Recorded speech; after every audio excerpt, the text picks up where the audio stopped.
सो है गाइस, कैसे हैं आप सब लोग और स्वागत है आपका मेरी आज के इस नई वीडियो में। यार आज की इस वीडियो में हम लोग ऐसी चीज़ के बारे में बात करेंगे यार जो बहुत लोगों को पता होती है नहीं होती है। जनरली लोगों को पता होता है guys i3, i5, i7, i9 और वहीं पे बात ख़त्म हो जाती है। बट जब बात आती है सीपीयू के स्पेक्स की तो काफ़ी सारे लोगों को नहीं पता होता है कि यार क्लॉक स्पीड्स क्या होती हैं या फिर फ्रीक्वेंसीज क्या होती हैं। तो यार आपने कभी ना कभी अपने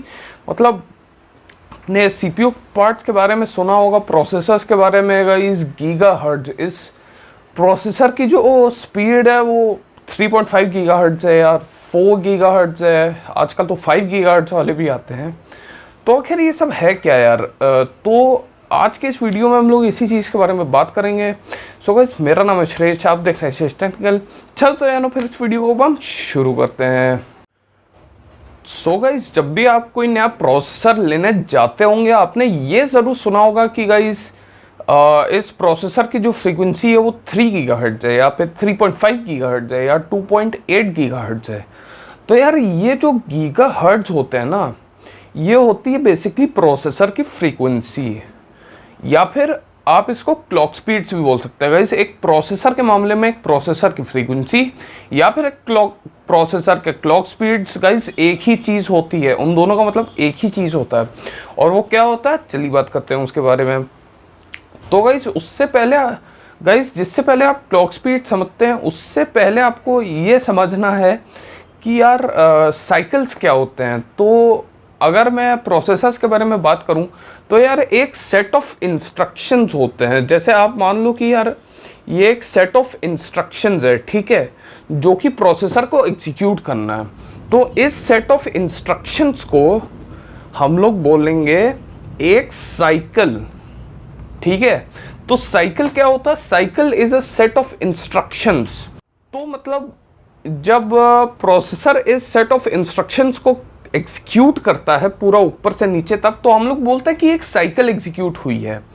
सो एक प्रोसेसर जो है कैपेबल है एक सेकंड में बहुत सारी लाखों करोड़ों साइकिल्स एक सेकंड में एग्जीक्यूट करता है एक मॉडर्न प्रोसेसर। पहले के प्रोसेसर्स बहुत कम साइकिल्स एग्जीक्यूट कर पाते थे, बहुत कम सेट ऑफ इंफॉर्मेशंस को एग्जीक्यूट कर पाते थे। मगर आजकल के जो प्रोसेसर हैं वो कैपेबल हैं बहुत ज़्यादा हाई स्पीड्स पे इंफॉर्मेशन, वो जो साइकिल्स हैं उनको एग्जीक्यूट करने में। सो गाइस अब बात कर लेते हैं यार ये हर्ट्ज क्या होता है। तो यार जैसे कि आप लोग जानते ही होंगे, हर्ट्ज गाइस फ्रीक्वेंसी की यूनिट होती है। फ्रीक्वेंसी होती है बेसिकली एक चीज़ कितनी बार रिपीट हो रही है एक सेकंड में। तो गाइस मतलब एक प्रोसेसर की फ्रीक्वेंसी जो होती है वो उस चीज वो नंबर होता है जो बताता है कि एक प्रोसेसर जो है वो एक सेकंड में कितने साइकिल एग्जीक्यूट कर रहा है। इसका मतलब ये है कि एक प्रोसेसर जो है, एक पर्टिकुलर प्रोसेसर जो है वो जितनी साइकिल्स एक सेकंड में एग्जीक्यूट करेगा उसकी फ्रीक्वेंसी उतनी होगी। फॉर एग्जांपल गाइस फ्रीक्वेंसी की यूनिट हर्ट्ज होती है, मैं पहले ही बता चुका हूँ। तो अगर एक प्रोसेसर 2 साइकिल्स को एग्जीक्यूट करता है एक सेकंड में, ठीक है, एक प्रोसेसर 2 साइकिल्स को एग्जीक्यूट करता है एक सेकंड में। साइकिल क्या होता है? सेट ऑफ इंस्ट्रक्शंस, ठीक है। तो हम लोग बोलेंगे कि उस प्रोसेसर की फ्रीक्वेंसी है 2 हर्ट्ज, क्योंकि वो एक सेकंड में 2 साइकिल्स को एग्जीक्यूट कर रहा है। गाइस ये तो बात हो गई यार, बहुत सिंपल है कि हमने एग्जांपल लिया। इस स्पीड से कोई प्रोसेसर जो है अगर डेटा एग्जीक्यूट करेगा तो यार आपके विंडोज़ खुलने में ही 10 घंटे लग जाएंगे। तो ये स्पीड बहुत स्लो होती। तो आजकल के जो प्रोसेसर्स हैं वो डेटा एग्जीक्यूट करते हैं एक बहुत ही हाई स्पीड पे, जो कि गाइस आजकल के प्रोसेसर्स की स्पीड मेजर होती है गीगाहर्ट्ज में। गाइस तो एक हर्ट्ज होता है, फिर आपका गाइस मान लो एक हर्ट्ज होता है, फिर 1000 हर्ट्ज आपका एक किलो हर्ट्ज होता है, फिर 1000 किलो हर्ट्ज आपका एक मेगा हर्ट्ज होता है, और यार 1000 मेगा हर्ट्ज आपका एक 1000 मेगाहर्ट्ज आपका 1 गीगाहर्ट्ज होता है। तो यार आप इसी से इमेजिन कर सकते हो कि यार एक प्रोसेसर 1 सेकंड में कितनी ज़्यादा साइकिल एग्जीक्यूट करता है।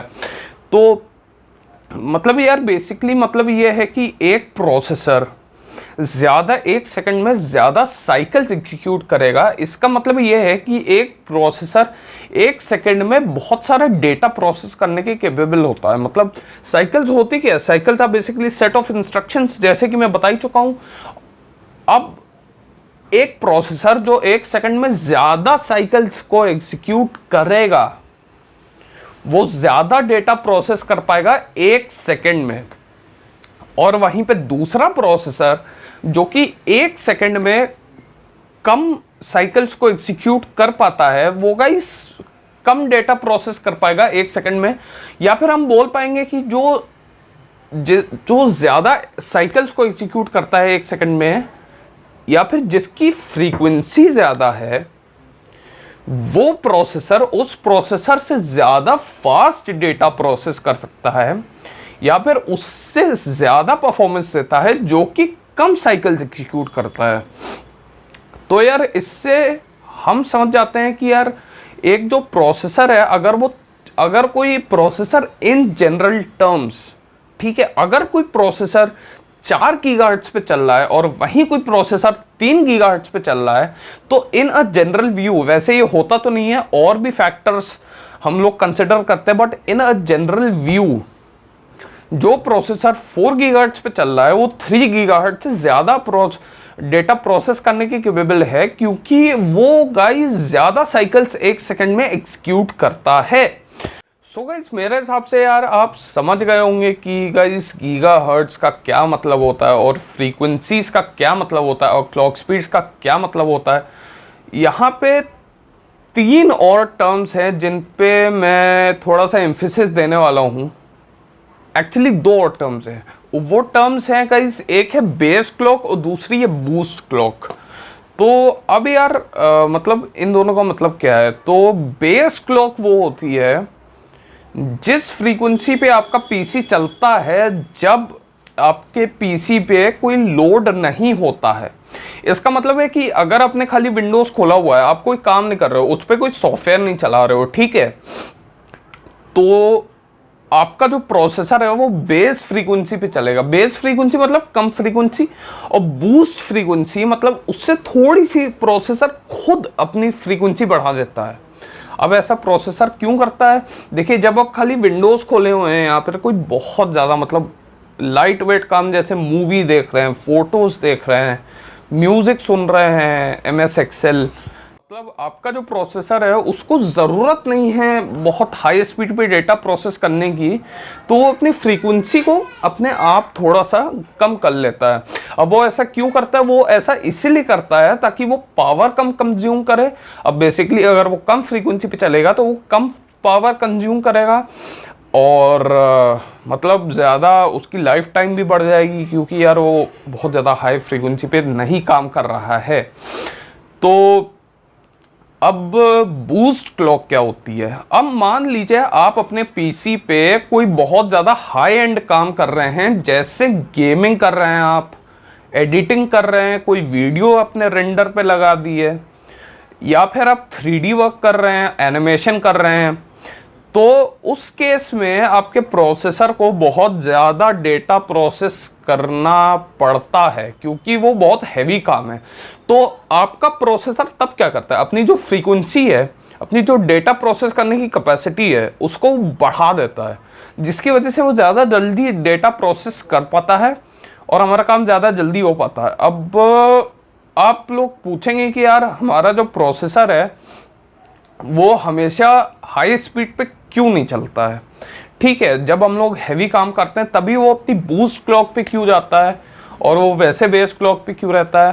तो यार सिंपल रीज़न है यार, प्रोसेसर बेस क्लॉक पे कम पावर कंज्यूम करता है, मतलब कम बिजली कंज्यूम करता है, वो बूस्ट क्लॉक पे गाइस ज़्यादा बिजली कंज्यूम करने लगता है।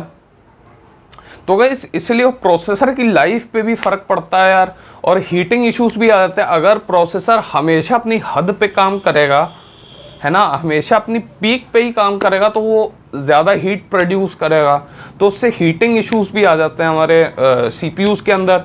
इसीलिए नहीं चलते हैं प्रोसेसर्स हमेशा बूस्ट क्लॉक पे।